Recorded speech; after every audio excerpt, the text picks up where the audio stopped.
अब तक आपने देखा सन 67 से लेकर 71 तक इंदिरा गांधी मजबूत होकर उभरी, लेकिन कहीं न कहीं देश में व्यक्तिवाद का उदय भी हुआ।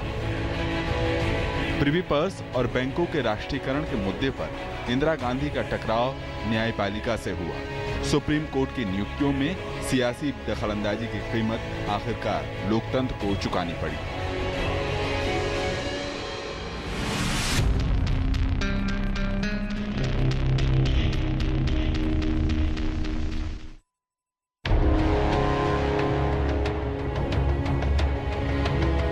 भारतीय संविधान खामोश खड़ा अपने लोकतंत्र को देख रहा था। वह देख रहा था मूल अधिकारों में होते हुए बदलाव को।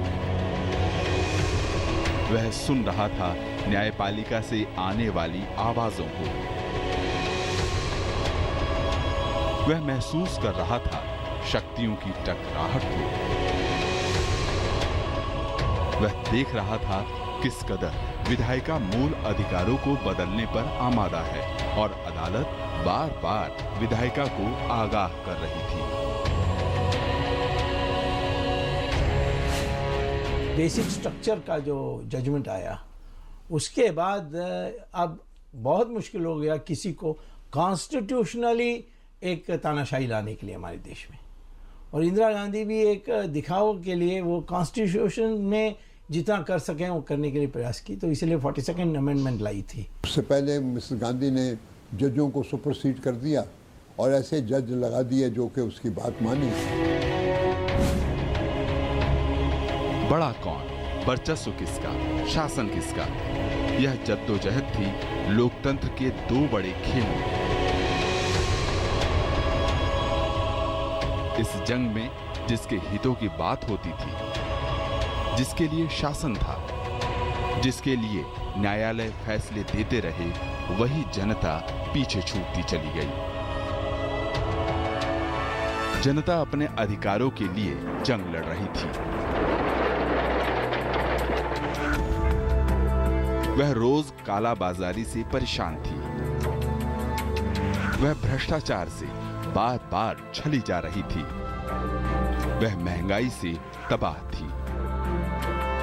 बांग्लादेश की लड़ाई में इंदिरा गांधी या मैंने भारत जीता, इंदिरा गांधी के नेतृत्व में जीता, तो उससे उनकी लोकप्रियता और बढ़ी। लेकिन उसका जो दूसरा असर पड़ा कि इंदिरा गांधी बेताज बादशाह हो गई और जिन वादों पर वो चुनाव जीत करके आई थी उन वादों को उन्होंने भुला दिया और एक एक करके नकारना शुरू किया, जिसके कारण से 2 साल बाद ही महंगाई, भ्रष्टाचार आदि, शिक्षा में सुधार, इन सवालों पर पहले गुजरात में बाद में बिहार में आंदोलन शुरू हुआ।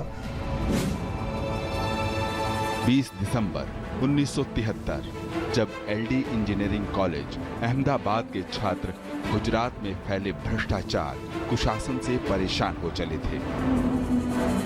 राज्य भयंकर सूखे के दौर से गुजर रहा था। उम्मीदें जगी थी 1972 के विधानसभा चुनाव के बाद, जब बतौर मुख्यमंत्री घनश्याम ओझा ने राज्य की कमान संभाली थी। लेकिन जल्द ही लोगों के हाथ निराशा थी। राशन लोगों को मिल नहीं पा रहा था। जमाखोरी का आलम बुलंदी पर था।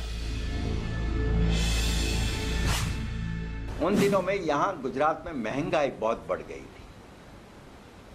खाने के तेलों के दाम, अनाज के दाम, गेहूं का दाम, ये सब इस प्रकार का हुआ कि चारों तरफ छोटे बड़े सत्याग्रह शुरू हो गए, धरना शुरू हुआ, गोलियां चली। दोराजी नाम के एक छोटा सा गांव उपलेटा में, लीमड़ी में इस प्रकार की गोलियां चली। इसके कारण लोगों को लगा कि ये सरकार को बदलना चाहिए। जनता का रोष भांपकर जुलाई 1973 में चिम्मन भाई पटेल के हाथों गुजरात की बागडोर सौंपी गई। लेकिन समस्या जस की तस बनी हुई थी।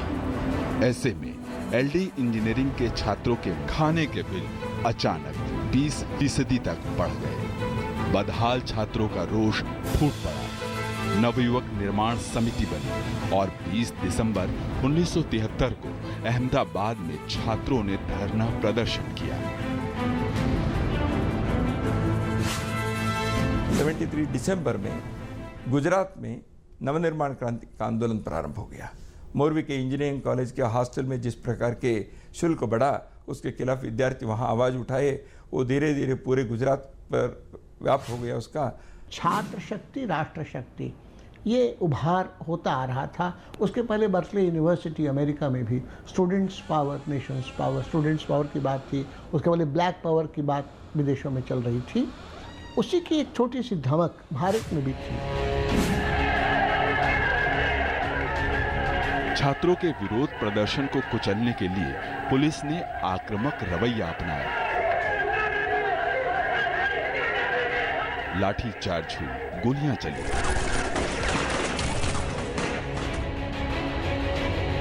छात्रों ने जान गंवाई। लड़ाई में अब आम जन भी साथ थे।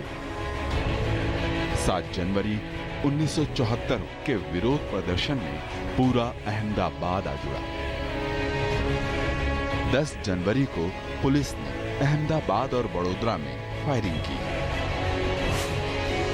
गांधी रोड पर एक तरफ पुलिस अपने बंदूक से लेकर खड़ी हुई होती है, सामने जवान लड़के लड़कियां, लड़के अपने शर्ट का बटन खोलकर सीने को दिखाते थे कि चलाओ गोली, हम मरने के लिए तैयार हैं।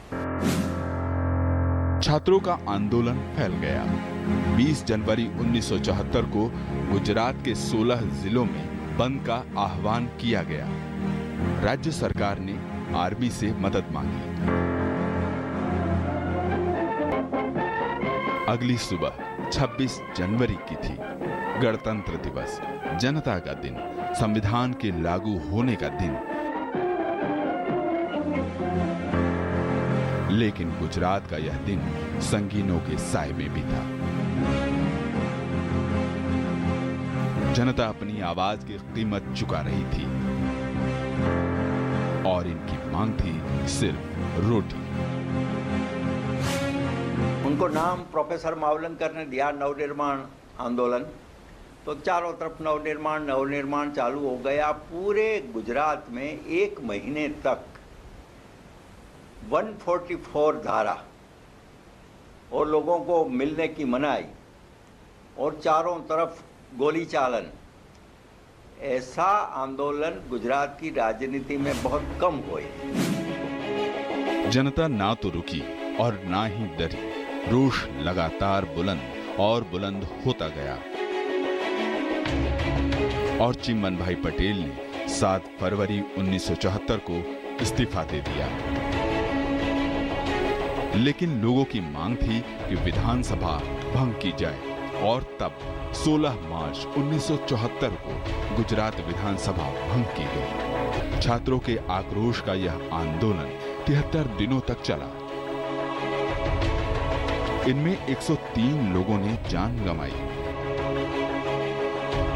310 घायल हुए और 8000 से ज्यादा लोग गिरफ्तार किए गए।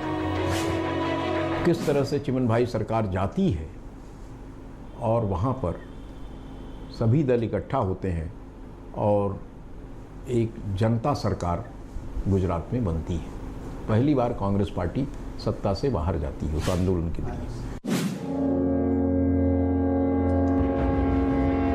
गुजरात की जीत हमारी है, अब बिहार की बारी है। छात्रों की आवाज बुलंद हो आसमान में गूंज रही थी। 18 मार्च 1974 को छात्र संघर्ष समिति ने बिहार विधानसभा का घेराव किया। पुलिस की कार्रवाई में 3 छात्र मारे गए। जनता में खबर पहुंची और लोग भड़क उठे। नतीजतन 23 मार्च को बिहार बंद किया गया।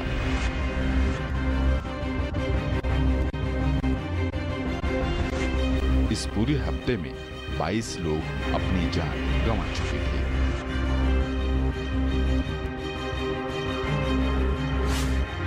और 18 मार्च के दिन आए विधानसभा घेराव के लिए पूरे बिहार से छात्र आए और उनके साथ संवाद की कोई स्थिति नहीं थी। स्वाभाविक था विधानसभा को घेर लिया गया, स्वाभाविक था फिर लाठीचार्ज होता, फिर अश्रु गैस भी हुई, पथराव भी हुआ और तब दोपहर में अफवाहें उड़ी, लालू प्रसाद को गिरफ्तार कर लिया, किसी शिवानंद तिवारी को गिरफ्तार कर लिया गया। ऐसी स्थिति में गोलीबारी हो गई और गोलीबारी में लोग फिर भगदड़ मची। जो लौटते छात्र थे वो उत्तेजित थे, मांगे भी पूरी नहीं हुई थी, किसी प्रकार की कोई अराजकता की स्थिति थी, तो आगजनी भी हुई, सब हुई। उस समय के अखबार सर्चलाइट और प्रदीप जो थे उसको जला दिया लोगों ने, आर्यवर्त इंडिया नेशन को जला दिया, होटल्स जला दिए गए, पटना में कर्फ्यू लगा दिया गया, 1 दर्जन शहरों में कर्फ्यू लगा दिया गया बिहार के अंदर और आंदोलन हिंसक हो गया। 1 दर्जन से ज़्यादा लोग पुलिस फायरिंग के अंदर मारे गए। और तब जब हम लोग जेपी बीमार थे, हम लोग जेपी के पास गए, हम लोगों ने कहा कि आप इस आंदोलन का नेतृत्व कीजिए। तो जेपी ने कहा कि मेरी शर्त है कि मेरे नेतृत्व को स्वीकार की, जो शांतिपूर्ण आंदोलन होगा तब मैं इसका नेतृत्व स्वीकार करूंगा।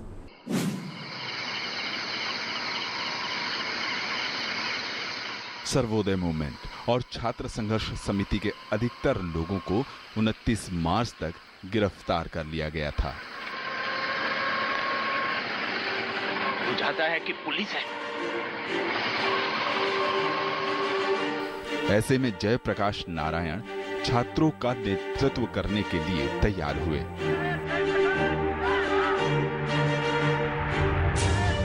पटना में 8 अप्रैल 1974 को शांति मार्च निकला।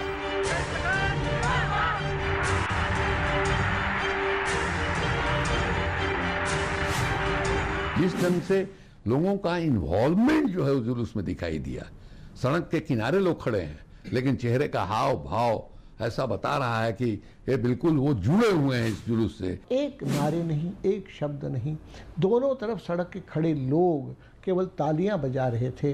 अपने समर्थन के अभिव्यक्ति का वही एक साधन था और प्लेकार्ड्स थे कि भ्रष्ट व्यवस्था कांप रही है, लोक व्यवस्था जाग रही है, हमला चाहे जैसा होगा हाथ हमारा नहीं उठेगा, सच कहना अगर बगावत है तो समझो हम भी बागी हैं, ऐसे प्लेकार्ड्स थे।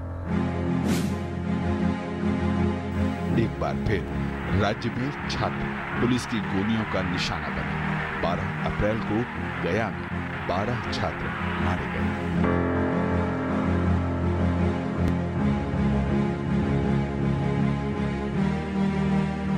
उस समय में जयप्रकाश जी ने एक बात की कि हम जनता की ओर से एक जांच समिति बिठा देते हैं। निष्पक्ष लोगों की समिति थी वो, और गए वो गया में, क्योंकि चीफ सेक्रेटरी ने पुलिस का पक्ष लिया था और कहा था कि ये लड़कियां ही गड़बड़ कर रही थी।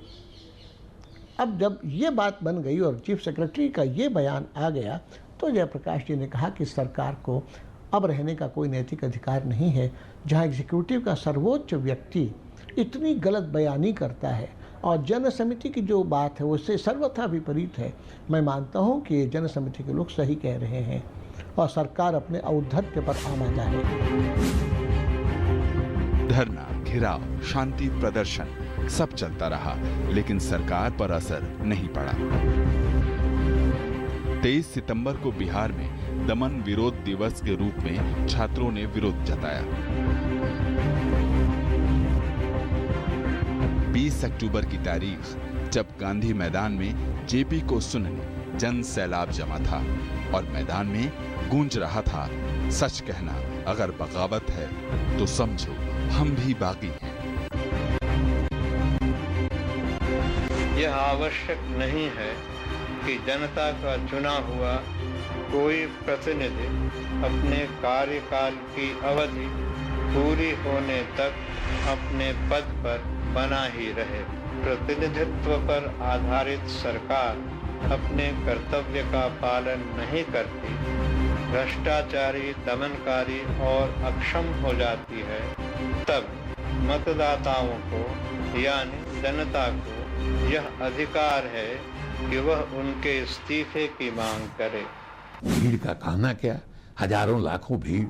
और उसमें जयप्रकाश जी कहते थे कि अगर जयप्रकाश का को नेता मानते हो तो कहना जाके गांव में उस दिन गाड़ियां नहीं चलेंगी, सड़क दुकानें नहीं खुलेंगी, बोलो साथ हो हाथ उठाओ, और लाखों हाथ जो है इस तरह से उठता था, उस दृश्य की आप कल्पना नहीं कर सकते। राज्य में फैले भ्रष्टाचार और राज्य सरकार के रवैयों को लेकर जेपी ने दिल्ली में नवंबर में प्रधानमंत्री इंदिरा गांधी से मुलाकात की और तत्काल बिहार में अब्दुल गफूर सरकार को बर्खास्त करने के लिए कहा, लेकिन यह बैठक बेनतीजा रही। अब धीरे धीरे इंदिरा गांधी की सत्ता के खिलाफ लोगों के मन में गुस्सा बढ़ता चला गया। महंगाई को रोक नहीं पाई, बेरोजगारी को रोक नहीं पाई और आंदोलन को कुचलना उसने प्रारंभ कर दिया। 4 नवंबर को जो जेपी की रैली हुई, जो उनका प्रदर्शन था, उस पर लाठीचार्ज हो गया। बिहार और गुजरात के साथ महाराष्ट्र में भी हलचल हो रही थी। बंबई में रेलवे लोको में काम करने वाले घुट रहे थे। काम के अंतहीन घंटों से ये कर्मचारी दुखी थे। छात्रों और लोगों के विरोध प्रदर्शन से अलग यह कर्मचारियों का रोष था। इनके सब्र का बांध टूटा 8 मई 1974 को सोशलिस्ट नेता जॉर्ज फर्नांडिस के नेतृत्व में देश में रेलवे की सबसे बड़ी हड़ताल हुई और 17 लाख कर्मचारी इससे जुड़े। जो वो रेल स्ट्राइक में जितना अत्याचार हुआ रेल मजदूरों के ऊपर, कितने परिवार बिखर गए, कितने लोग जेल में बंद हो गए, बहुत लोगों को तकलीफ हुई उससे। तो उससे जॉर्ज साहब को यही महसूस हुआ कि इतना हद तक वो जा सकती है एक स्ट्राइक को तोड़ने, तो इसका मतलब है अगली बार वो और भी कोई कदम ले सकती है। देश में चल रही बयार जनता के बढ़ते आक्रोश के मद्देनजर पश्चिम बंगाल के मुख्यमंत्री और इंदिरा गांधी के बचपन के दोस्त सिद्धार्थ शंकर रे ने 8 जनवरी 1975 को एक पत्र लिखा। 6 महीने इमरजेंसी से पहले उन्होंने सोचा था इमरजेंसी इम्पोज करने के लिए, और ये साफ क्लियर होता है। सिद्धार्थ शंकर रे ने एक चिट्ठी लिखा है इंदिरा गांधी को, सारे स्टेप्स बताए जो करना चाहिए इंटरनल इमरजेंसी करने के लिए। ऑपोजिशन को अरेस्ट करना है, सेंसरशिप को ले आना है। देश में सरकारें लोगों से दूर होती चली जा रही थीं। साल 1974 का ही था, सर्वोच्च न्यायालय में एक याचिका दायर हुई। रिप्रेजेंटेशन ऑफ पीपुल एक्ट 1951 में हुए संशोधनों के खिलाफ। याचिकाकर्ता थे राज नारायण। यह वही नाम था जिसने लगभग 3.5 साल पहले 24 अप्रैल 1971 को इलाहाबाद हाई कोर्ट में एक और याचिका डाली हुई थी, और वह थी प्रधानमंत्री इंदिरा गांधी के चुनाव के खिलाफ। ब्लू बुक होती थी एक किताब जो प्रधानमंत्री की सुरक्षा के बारे में थी। इंदिरा गांधी से पहले जवाहरलाल के ज़माने में उसमें यह था कि उनकी सुरक्षा के लिए जो प्रधानमंत्री की पब्लिक मीटिंग होगी उसमें इंतज़ाम सरकारी तंत्र करेगा, लेकिन उसमें लिखा हुआ था इलेक्शन की मीटिंग में ये नहीं लागू होगा। इलेक्शन की मीटिंग अगर होगी तो उसमें सरकारी तंत्र का इस्तेमाल नहीं होगा। लेकिन इंदिरा गांधी जब प्रधानमंत्री बनी तो उन्होंने उस ब्लू बुक में संशोधन किया और उस अपवाद को हटा दिया। इलाहाबाद हाई कोर्ट में राज नारायण प्रत्याशी थे इंदिरा गांधी के। रायबरेली से राज नारायण इंदिरा गांधी के खिलाफ 1971 में इलेक्शन हार गए थे, और उसके बाद उन्होंने एक इलेक्शन पिटीशन किया। तो जैसे कार्रवाई होती है कोर्ट की, चलते चलते घूमते घामते ये इलाहाबाद हाई कोर्ट में पहुंच गया। मार्च 1971 के 5वीं लोकसभा चुनाव में एक संसदीय निर्वाचन क्षेत्र था उत्तर प्रदेश का रायबरेली। रायबरेली से कांग्रेस की उम्मीदवार थी श्रीमती इंदिरा गांधी और संयुक्त सोशलिस्ट पार्टी से उम्मीदवार थे राज नारायण। नतीजे आने पर जीत हुई इंदिरा गांधी की, वो भी 1 लाख से ज्यादा के अंतर से। जीत पर आपत्ति थी। चुनाव जीतने के लिए श्रीमती गांधी पर सरकारी मशीनरी के दुरुपयोग के 7 आरोप उच्च न्यायालय में दायर किए गए। केस की सुनवाई हाईकोर्ट ने 15 जुलाई 1971 से शुरू की।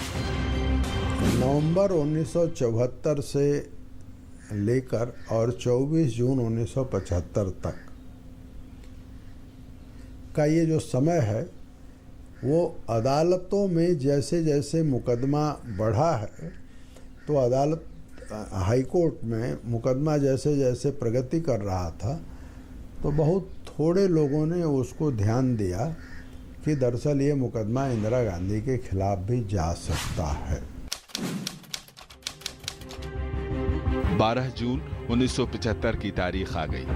गुजरात विधानसभा चुनाव के नतीजे आ गए।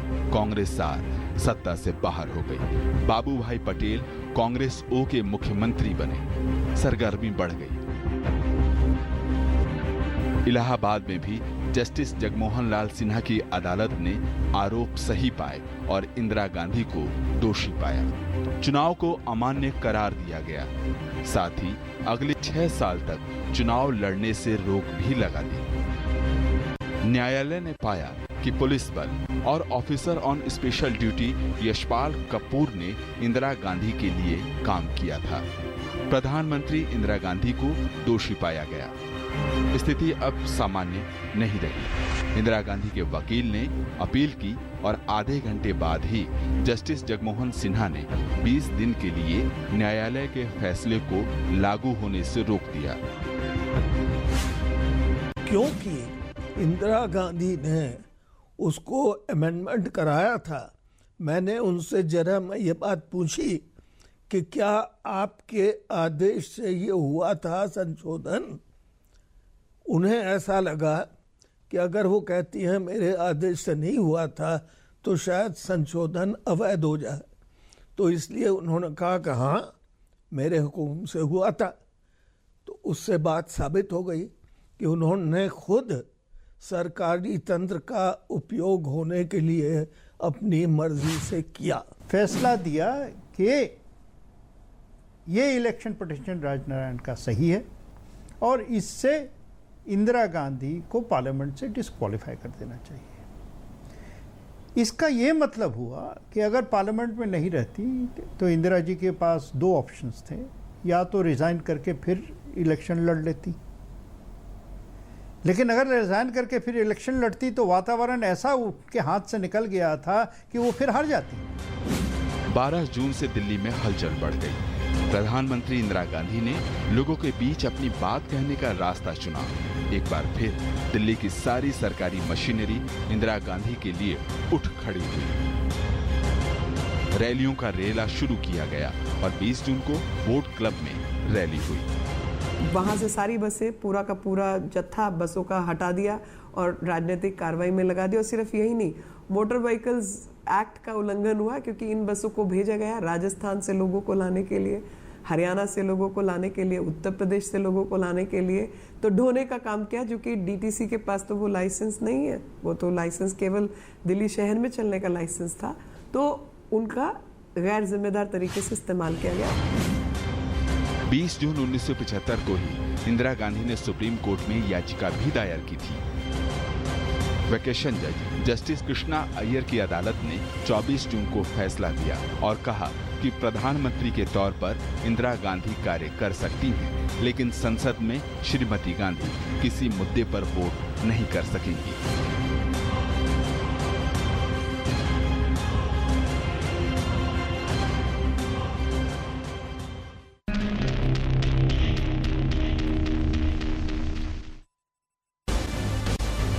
इलाहाबाद हाईकोर्ट का फैसला भारतीय लोकतंत्र के लिए इतिहास था।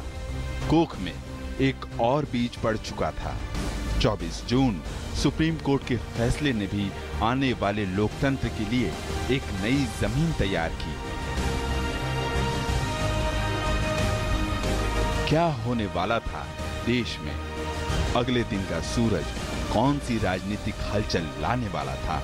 देखिए अगले अंक में कल शाम 7:30 बजे।